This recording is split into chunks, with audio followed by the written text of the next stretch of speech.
최근 한국 연구진이 개발한 기술이 세계를 발칵 뒤집어놨습니다. 바로 한 방울도 안 되는 물로 엄청난 전기를 생산할 수 있는 기술인데요.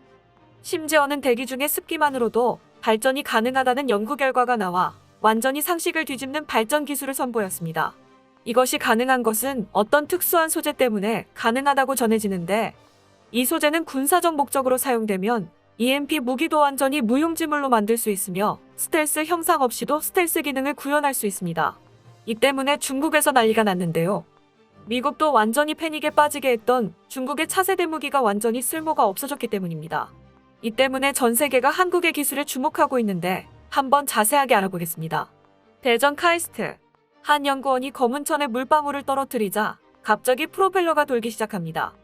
2년 전 카이스트에서 물만으로도 전기를 만들 수 있다는 사실을 밝혀낸 순간인데요. 그런데 최근 같은 카이스트 연구팀이 한 방울도 안 되는 물로 극소량의 물만으로도 자가 발전이 가능한 수준의 기술을 개발해 화제가 되고 있습니다. 한국과학기술원 연구팀은 2차원 전도성 나노물질인 맥신 소재와 극소량인 30마이크로리터 물로 전기에너지를 생성하고 이 에너지로 배터리를 충전할 수 있는 친환경 발전기를 개발했다고 밝혔습니다. 이번 연구 결과는 환경 분야 국제학술지 에너지 및 환경과학 온라인에 게재됐으며 PCT 특허 출원을 통해 원천 기술을 확보해 그 의미가 큰데요. 연구팀은 이전 연구에서 전도성 탄소 나노 입자가 코팅된 면섬유 한쪽 표면에 소량물을 떨어뜨리면 젖은 영역과 마른 영역으로 나뉘게 되면서 작은 양의 전기 에너지가 발생하는 것을 발견한 바 있었습니다. 이를 활용해 LED 전구에 불을 켜는데 성공했으나 실생활에 적용되기에는 에너지 생산 능력이 낮아 제한적이었습니다. 연구팀은 발전 효율을 높이기 위해 물과 친한 친수성 표면을 가지며 빠른 모세관 현상을 유발할 수 있는 2차원 전도성 물질에 주목했습니다. 2차원 물질 중에서도 전도도가 금속에 가까운 전이금속 탄화물인 맥신 소재 중 하나인 Ti3C2TX를 면섬유에 코팅해 발전기를 제조한 경우 기존 탄소 나노 입자가 적용된 발전기보다 약 24배 높은 에너지 효율을 보였으며, 맥신을 전도성 고분자와 추가적으로 복합화했을 때 탄소 나노 입자를 사용했을 때보다 약 100배 더 높은 에너지 효율을 달성했습니다. 이런 기술 개발은 전 세계 전력난 문제 해결과 친환경 자원인 물을 이용한다는 점에서 혁신 중의 혁신으로 평가받고 있습니다.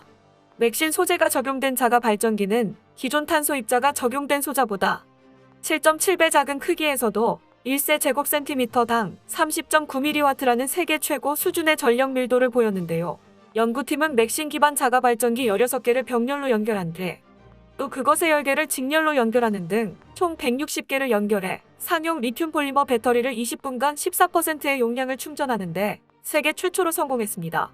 이번 연구 결과는 기존 전도체상의 물의 비대칭적인 흡착과 증발을 활용한 에너지 하베스팅 연구 등에서 보인 제한적인 에너지 생산 능력에 의해 단순히 LED 전구에 불을 켜는 수준에서 배터리를 충전할 수 있는 수준으로 크게 향상된 성능이 특징입니다. 이는 다양한 사물 인터넷, 웨어러블 기기 등에 활용할 수 있을 것으로 기대를 모으고 있는데요. 김 교수는 어디서든 쉽게 구할 수 있는 물이나 땀 또는 대기 중 흩날리다 사라지는 수분을 에너지원으로 활용할 수 있는 에너지 하베스팅 기술로 지속적인 발전이 가능한 장점이 있다며, 전도성 2차원 물질인 맥신 물질을 사용하였을 때 물과 친한 성질과 빠른 물 확산 특성에 의해 크게 향상된 성능을 보임을 확인했고, 높은 에너지 출력을 활용한 비상전력 생산 또는 자가 발전기 크기 증대를 통해 대용량 2차 전지를 충전하는 비상전원 용도 등으로 활용할 수 있다고 말했습니다. 전문가들은 한국 연구팀의 기술로 인해 전력난 해소 및 최근 친환경 트렌드로 자리 잡고 있는 전기차에서 비상 충전 장치도 만들 수 있다는 점에서 극찬을 아끼지 않았는데요. 맥신 소재를 이용해 만들 수 있는 것은 단연 발전기뿐만은 아닙니다. 최근 맥신 소재는 군사 분야에서도 크게 주목하고 있는 특수 소재인데요. 한국연구진은 국제공동연구진과 함께 전자파를 흡수하고 차단하는 신개념 나노 소재를 개발해 많은 군사 전문가들의 기대를 한몸에 받고 있습니다. 이 맥신 소재는 전자부품 간 전자파 간섭을 차단할 수 있어 전자통신 제품에 활용할 수 있다는 특징이 있습니다. 이 때문에 연구진은 이 소재가 전자파를 흡수해 전자기 펄스 폭탄을 대비한 방어벽이나 레이더망에 잡히지 않는 스텔스 등 국방 기술에도 적용이 가능하다고 설명했는데요. 한국과학기술연구원 물질구조제어센터 구종민 센터장은 새로운 전자파 흡수 소재 Ti3CN 맥신을 얼마 전 세계 최고 권위의 학술지 사이언스에 공개했습니다. 이 소재는 티타늄과 탄소, 질소의 화합물로 1나노미터 두께의 평면 구조를 가진 엄청나게 얇은 나노 소재입니다. 구종빈 센터장은 이미 2016년에 전자파를 차단하는 맥신 소재를 개발한 바 있는데요. 맥신은 금속에 비해 가볍고 저비용이며 유연인쇄 공정이 가능한 2D 나노 소재로서 기존 금속을 능가하는 전자파 차단과 흡수 성능을 가졌습니다. 얼마 전에는 맥신을 이용한 유성 잉크와 필름으로 만드는 기술을 공개했습니다. 과거 발표했던 맥신 소재는 티타늄과 탄소로만 이루어진 화합물로 전자파 차단 성능은 뛰어났지만 흡수가 안 되고 반사돼 2차 피해가 있었다는 단점이 있어 군사용으론 적합하지 않았습니다. 하지만 연구진은 이를 극복하기 위해 기존 맥신의 질소를 추가하며 단점을 극복했는데요. 연구진에 따르면 TI3CN 맥신 필름은 열 처리하면 매우 작은 구멍이 뚫린 구조의 메타 구조를 형성하게 됩니다. 이렇게 형성된 메타 구조는 유효 유전율, 투자율이 크게 변화해 매우 높은 전자파 흡수 특성을 보입니다. 또 향상된 흡수 특성으로 인해 매우 높은 전자파 차단 성능 값을 얻게 되는데요. 실험 결과 머리카락 굵기와 비슷한 약 40마이크로미터로 만든 맥신이 116dB 이상의 높은 전자파를 차단했습니다.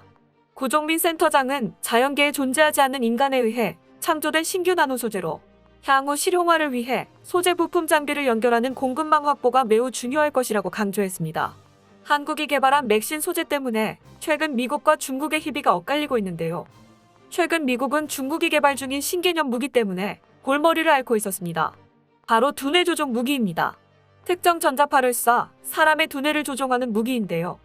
공상과학 영화에나 나올 법한 이 신개념 무기는 허황된 이야기가 아니라 실제로 쓰이고 있다고 다수의 매체들이 보도하고 있습니다.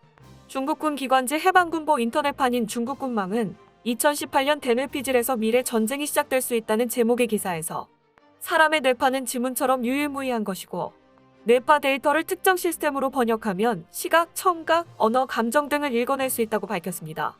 이 기사는 방대한 뇌파 데이터를 분석해 이러한 시스템을 구축하면 전자파 등으로 신호를 보내 인간의 감정 상태를 본인도 모르게 바꾸는 군사 목적을 달성할 수 있다고 했는데요. 구체적인 방법을 제시한 경우도 있었습니다. 중국 국영신화통신은 2019년 전자파와 빛이 두뇌 조종의 매개가 된다고 보도해 큰 논란이 되고 있습니다.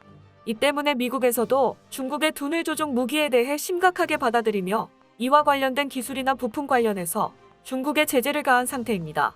특히 특정 전자파를 이용해 사람의 뇌를 손상시킨다거나 더 나아가 뇌를 해킹할 수 있는 상황까지 온 것인데요.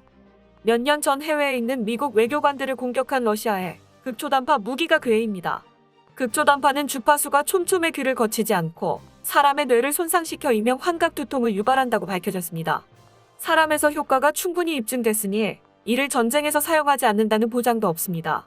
실제로 뇌파 무기는 이라크 전쟁에서도 일부 위력이 증명되기도 했는데 당시 반미 무장단체 대원 230명이 미군과 교전 중 갑자기 동시에 무기를 내려놓으며 투항한 일이 있었습니다. 조사 결과 미군은 이라크 무장단체 대원들을 향해 뇌파 무기를 사용했는데 그들 머릿속에서는 무기를 내려놓으라는 알라의 목소리가 들렸다고 증언했습니다. 이에 중국도 뇌파 무기에 주목한 것이죠. 중국 군사과학원 산하 조직인 AMMS는 군인들이 최장 72시간 동안 잠들지 않게 하는 나이트 이글 등의 군용 의약품을 개발했는데요. 2019년에는 적의 의식에 개입해 전투 형태를 바꾸도록 하는 무기를 개발 중인 것으로 드러났으며 실제로 특허까지 난 상황입니다. 전문가들은 중국이 이를 위구르 소수민족 감시에 악용하고 있다고 지적하고 있습니다. 이에 미국이 중국 정부기관 및 기업 42곳을 무더기로 제재하면서 뇌과학의 군사적 사용에 제동을 걸었습니다. 두 강대국의 싸움이 뇌파 분야까지 확산되는 모양새인데요. 이젠 뇌파 전쟁뿐 아니라 이를 악용하는 뇌파 해킹과도 싸워야 할 시대가 도래해 그 심각성이 대두되고 있습니다. 만약 중국이 뇌파 무기를 개발하고 이를 미중 전쟁에서 사용하게 된다면 미국은 속수무책으로 당할 것이라는 예측입니다. 그런데 이런 문제를 한국 연구진이 해결한 것입니다. 전자파를 차단하는 맥신 소재를 이용해 적이 이용하는 뇌파 해킹 신호를 완전히 차단한다는 발상입니다. 실제로 한 연구를 보면 맥신 소재천으로 핸드폰을 감싸기만 해도 완벽히 전파가 차단되어 핸드폰이 먹통이 되는 실험이 있습니다. 이러한 원리로 방탄 헬멧 위에 덮는 위장천을 맥신 소재로 만들어 두뇌 해킹 전파를 원천적으로 차단하는 것입니다. 그 외에도 지휘 통제 차량이나 전차, 더 나아가 KF-21의 통신 안테나와 레이더를 제외하고 도포하면 스텔스 성능까지 겸비할 수 있어 미래를 선도하는 차세대 소재로 각광받고 있는데요.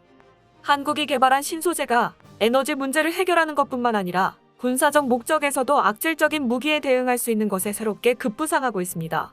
이런 것을 보면 한국은 항상 타임머신이라도 탄 듯 미래 전장의 대응책을 가지고 있는데요. 또 한 번 일을 낸 한국에 박수를 보내며 한국의 기술이 인류를 구원하는 길이 되길 바랍니다. 끝까지 시청해주셔서 감사합니다. 도움이 되셨다면 좋아요를, 다른 이야기도 궁금하시면 구독을 눌러주세요.